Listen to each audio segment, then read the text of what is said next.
ჩვენ ვიწყებთ ახალ თემას და ამ თემაში უკეთესად გავეცნობით ფუნქციებს. მოდი გავაკეთოთ ფაილი და დავარქვათ მას find.c. დავუშვათ, მოდი ახლა ჩვენ ვწერთ პროგრამას, რომელმაც უნდა გააკეთოს შემდეგი რამ. ჩვენ გვაქვს გარკვეული ადამიანების შესახებ მონაცემები და უნდა ავარჩიოთ მათგან ისინი, ვინც იციან რაღაც კონკრეტული უცხო ენები. მოდი გავაკეთოთ ესე იგი ახლა ჩვენ მასივის ტრიქონების დავარქვათ person list და აქ შევიტანოთ მონაცემები ამ ადამიანების შესახებ.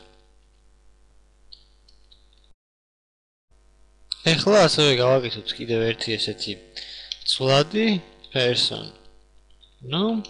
და აქ ჩავწეროთ, ამას მივანიჭოთ იმ ელემენტების რაოდენობა, რაც არის აი ამ მასივში და ამ შემთხვევაში ეს იქნება 3. ახლა დავწეროთ ფუნქცია find, რომელიც გარკვეული ენების მიხედვით ამოარჩევს ამ C-დან თანამშრომლებს და დაგვიბეჭდავს მათ. ახლა დავწეროთ ესეთი რაღაც. აქ დავბეჭდოთ search results.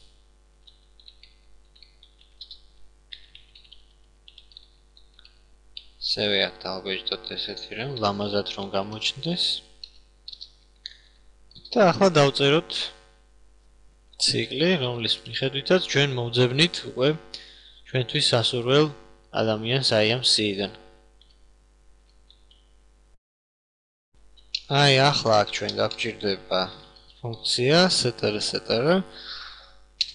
და ჩავრთოთ აქ string hash ფაილი, header-ი და დავწეროთ if str პირველ რიგში ვწერთ იქ სადაც ვეძებთ, ანუ ეს იქნება person list e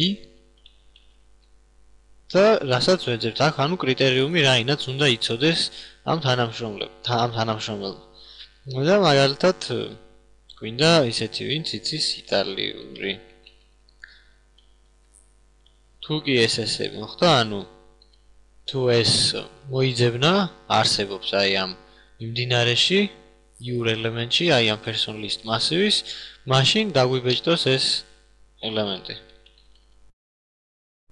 მეგონი ყველაფერი უნდა იმუშაოს, ახლა გავუშვათ და ვნახოთ.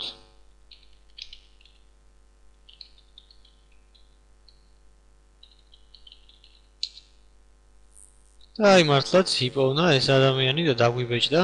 ამ სიაში ესეთი იყო ერთადერთი.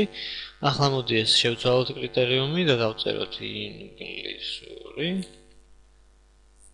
და გავუშვათ ისევ. აი ამ შემთხვევაში უკვე ორი ადამიანი მოიძებნა, ვინც იცის ინგლისური და ეს პროგრამაც ესეთნაირად მუშაობს.